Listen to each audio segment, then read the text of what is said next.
സഹസ്രപത്രവാസിനി സമസ്തശോകനാശിനി സുവർണഗാത്രമോഹിനി രാജരാജേശ്വരി അനന്തകോടി സൂര്യശോഭയാർന്നിടുന്ന ശ്രീകരി.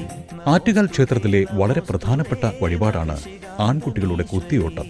13 വയസ്സിൽ താഴെയുള്ള ആൺകുട്ടികൾക്കാണ് കുത്തിയോട്ടത്തിൽ പങ്കെടുക്കുവാൻ കഴിയുന്നത്. കാപ്പുകെട്ടി 2 ദിവസത്തിനു ശേഷമാണ് കുത്തിയോട്ട വ്രതം തുടങ്ങുന്നത്.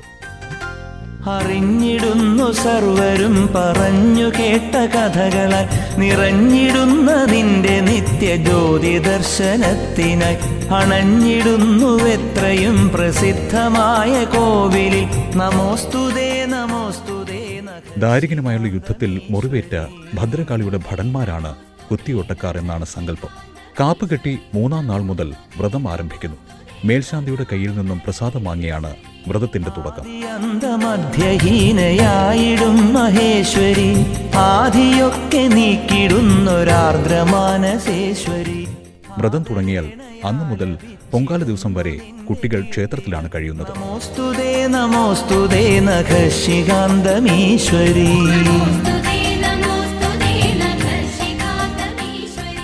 അതിരാവിലെ 4:30 ഉണർന്ന് കുളിച്ച് ഈറനണിഞ്ഞ് ദേവീചിന്തയോടെ 7 ദിവസം കൊണ്ട് 1008 തവണ പ്രദക്ഷിണം വയ്ക്കുന്നു. എല്ലാ വ്രതങ്ങളും പോലെ മത്സ്യമാംസാദികൾ കൂടാതെ ചായ, കാപ്പി എന്നിവയും കുത്തിയോട്ട ബാലന്മാർക്ക് നൽകാറില്ല.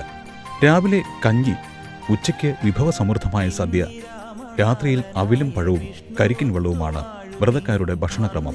പൊങ്കാല കഴിയുന്നതുവരെ വീട്ടിൽ നിന്നോ മറ്റു സ്ഥലങ്ങളിൽ നിന്നോ വ്രതക്കാർക്ക് ഒന്നും തന്നെ നൽകില്ല.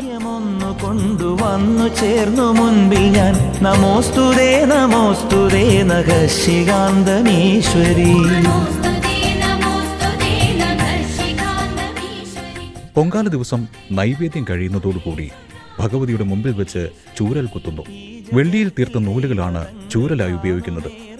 അതിനുശേഷം നല്ലതുപോലെ അണിയിച്ചൊരുക്കി മാതാപിതാക്കളുടെ കൂടെ മണക്കാട് ധർമ്മശാസ്ത്ര ക്ഷേത്രത്തിലേക്കുള്ള ആറ്റുകാലമ്മയുടെ എഴുന്നള്ളത്തിന് അകമ്പടിക്കായി വിടുന്നു. നമോസ്തുതേ നമോസ്തുതേ നഖശികാന്തമീശ്വരി.